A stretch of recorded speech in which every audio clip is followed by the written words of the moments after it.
안녕하세요. 오늘도 엉클조의 행복한 재무설계 여러분과 같이 여행을 떠나보도록 하겠습니다. 지난 시간까지 제가 누구든지 병에 걸리면 치료하고 싶어 하듯이 재무적으로, 재정적으로 문제가 있으면 해결하고 싶기 때문에 다양한 방법을 모색할 것이다. 그러면서 몇 가지 예를 들면서 말씀드렸는데 오늘은 그 뒤에 조금 더 이어지는 부분을 가지고 얘기를 진행하도록 하겠습니다. 사람들이 누구나 다 자기의 재정적인 문제가 있으면 해결하고 싶어 하죠. 감기에 걸리면 약을 먹든지 쉬면서 어서 빨리 낫기를 원하듯이 재정적으로 5년, 10년 후에 더 나은 좋은 부자가 되려면 자기가 갖고 있는 문제점을 하나하나 해결해야 됩니다. 오늘 그 해결하는 방법의 두 번째로 여러분들과 같이 좀 더 여러분들의 당면한 문제들을 해결하는 데 도움이 되는 얘기를 시작해 보도록 하겠습니다. 자, 같이 떠나시죠.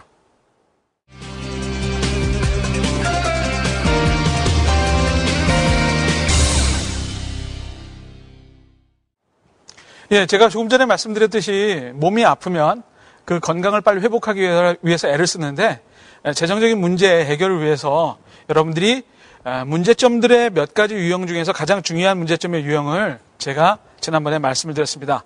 첫 번째는 분명한 목표가 있는가입니다.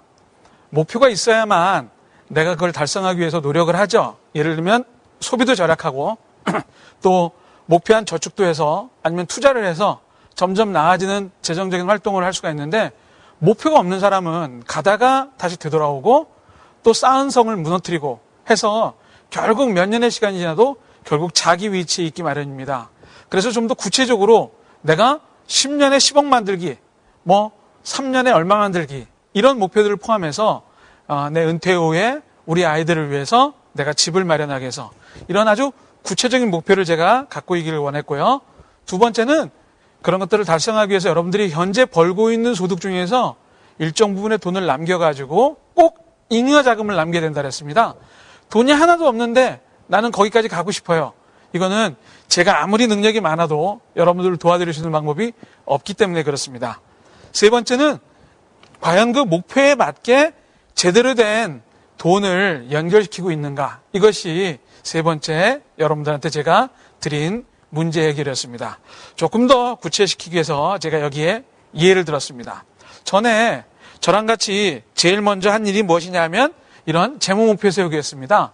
현재 여러분들의 나이가 30살이면 30살, 35살, 40살, 50살, 60살 거기에 맞게 결혼 또는 부채 해결, 주택 마련, 자녀 교육 또는 1억 만들기, 은퇴 그러기 위해서 필요한 돈들이 얼마 되는지 구체적으로 액수를 계산기를 넣고 계산해보자 그랬습니다. 이것이 없으면 이 뒤에 제가 드리는 모든 얘기가 다 소용이 없다는 얘기를 다시 한번 강조를 하면서 두 번째. 자, 이건 여러분들이 아마 처음 보시는 얘기일 수도 있고 이렇게 하시는 분들은 아마 굉장히 드문 걸로 알고 있습니다. 잉여 자금을 만드는 방법 중에 제일 중요한 방법으로 제가 말씀을 드리는 것이 바로 가계부 쓰기입니다. 여기 나와 있는 이 표는 여러분들이 생각하시기에 일반적으로 보던 가계부하고 좀 표가 다르죠? 이 표에 대해서 제가 간단하게 여러분들한테 설명을 드리도록 하겠습니다. 우리는 날짜별로 쭉 가계부를 적는 것을 우리 부모님으로부터 배워왔는데 그런 가계부는 실제로 잉여 자금을 만드는데 도움이 되지 않습니다. 조금 더 도움이 되는 잉여 자금을 만드는 방법은 이런 방식으로 가계부를 쓰는 겁니다. 예를 들어서 식비, 외식비, 식비라는 것은 여러분들이 마트에 가서 사시는 거죠. 반찬거리, 쌀, 이런 것들, 외식비. 외식비는 밖에 나가서 먹는 거, 피자 시켜 먹는 거, 이런 것들 다 포함됩니다.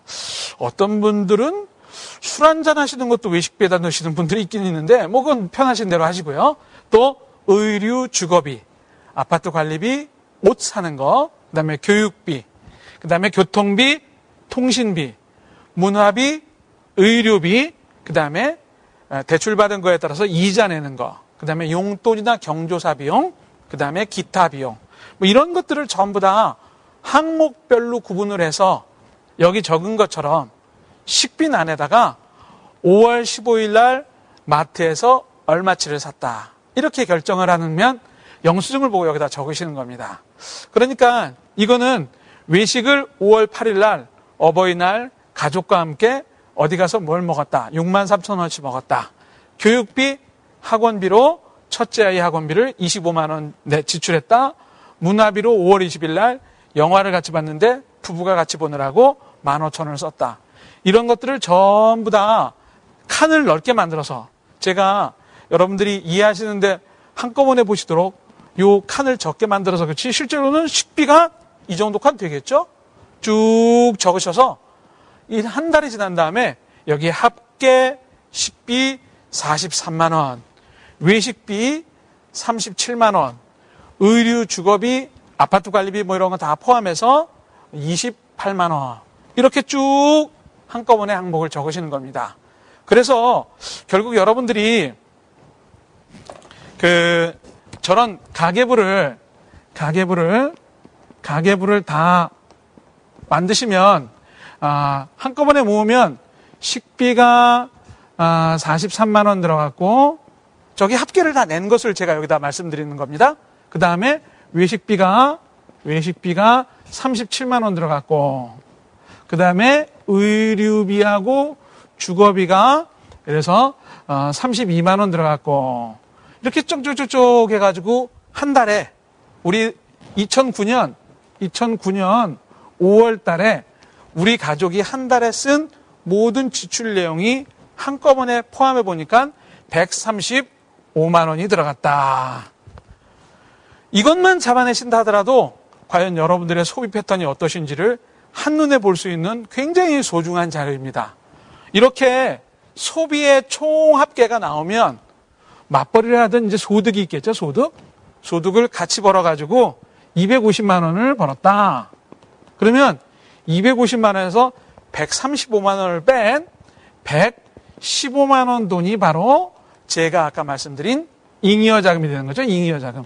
자, 이 잉여 자금은 무슨 말이냐면 우리 가족의 미래를 위해서 어떻게 쓰느냐라고 하는 여유자금이죠, 여유자금. 자, 이 돈을 가지고 여러분들이 조금 전에 말씀드린 재무 목표라는 걸 위해서 만들어가는 겁니다. 우리가 집을 준비하는데 이 중에서 50만 원을 써야 되겠다. 또 우리 은퇴를 준비하기 위해서 이 중에 30만 원을 써야 되겠다. 또 우리가 만약의 경우 아이가 아프거나 그런 문제가 생겨서 자그마한 보험을 가입하는데 15만 원을 써야 되겠다. 예를 들면 이렇게 잉여 자금을 사용하는 것을 결정하기 위해서는 제일 먼저 뭘 해야 된다? 맞습니다. 가계부를 쓰셔가지고 소비를 통제하는 방법을 여러분들한테 권해야 되는데 가장 강력한 부자 되는 방법, 목표를 세우고 잉여 자금을 만들어라. 이것이 오늘 제가 여러분들한테 드리고 싶은 얘기 중에 첫 번째 골자입니다. 자, 이렇게 해서 잉여 자금을 만들어서 가계부를 쓰기로 해가지고 한 달, 두 달, 세 달이 지나가면 자기도 모르게 이 중에서 절약할 수 있는 부분을 찾게 됩니다. 조금 전에 5월달 제가 가계부를 적어봤더니 이렇게 나왔습니다. 그런데 6월달도 또 적어봤더니 6월달 가계부에 또 한 달치를 합계를 내보니까 식비에 64만 원이 들어갔어요.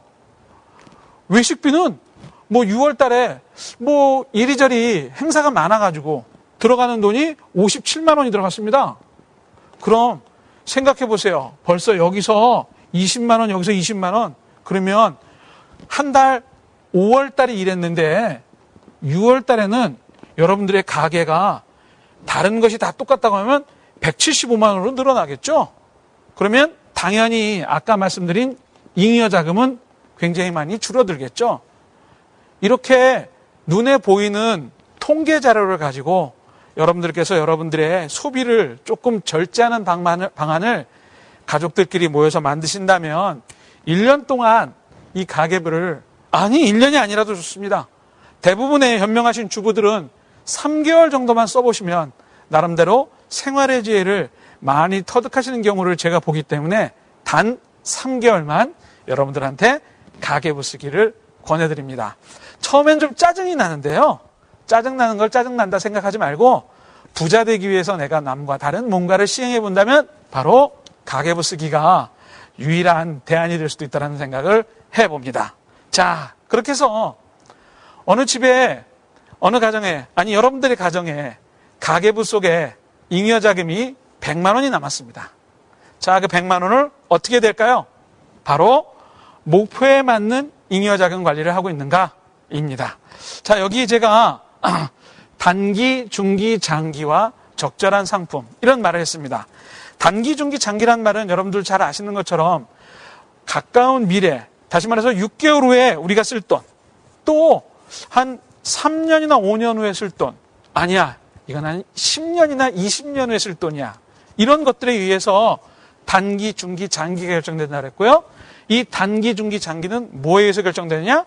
라이프 사이클이라고 하는 여러분들 가족 구성원들의 여러 가지 필요에 의해서 결정되게 됩니다. 자, 그 다음에 그 단기, 중기, 장기에 따라서 은행에 있는 상품을 선택할까? 증권에 있는 상품을 선택할까? 보험에 있는 상품을 선택할까? 아니면 부동산을 할까? 이런 것들을 결정하시게 되겠죠? 자, 그 다음에 단기, 중기, 장기에 따라서도 의미가 있겠지만 금리와 투자, 예를 들면 안전하게 5% 수익, 5% 금리. 아니야, 나 원금을 손해보더라도 지금 수익을 올려야 되겠어. 최근에 주식시장이 좋아지면서 작년 가을 사람들이 전부 다 두려워하거나 싫다고 할 때 작년 연말 올해 초에 주식이나 펀드 관련돼서 모든 선입견을 버리고 새롭게 시작하신 분들은 최근에 한 20, 30% 수익률을 6개월 만에 가져가신 분들이 굉장히 많습니다. 아이러니할 수밖에 없죠. 남들이 두려워할 때 시작해서 수익을 보는 사람, 남들이 좋다고 박수칠 때 들어가서 손해를 보는 사람, 이게 금리나 투자에 대한 여러분들의 이해와 관심, 그 다음에 경험 속에서 어떤 것들이 나한테 더 좋을까, 이걸 생각하셔야 되는데, 제가 올해 이 방송을 시작하면서 투자를 좀 하시라고, 지금 괜찮다고, 절 믿고 2, 3년 생각하시면 괜찮다고 그랬는데 2, 3년은커녕 1년도 안 되는데, 불과 몇 개월이 지나지 않는데 시작하신 분들은 지금 벌써 은행 금리의 몇 프로를 손에 잡으시는 분들이 생겨났다는 거죠. 지금이요? 글쎄요.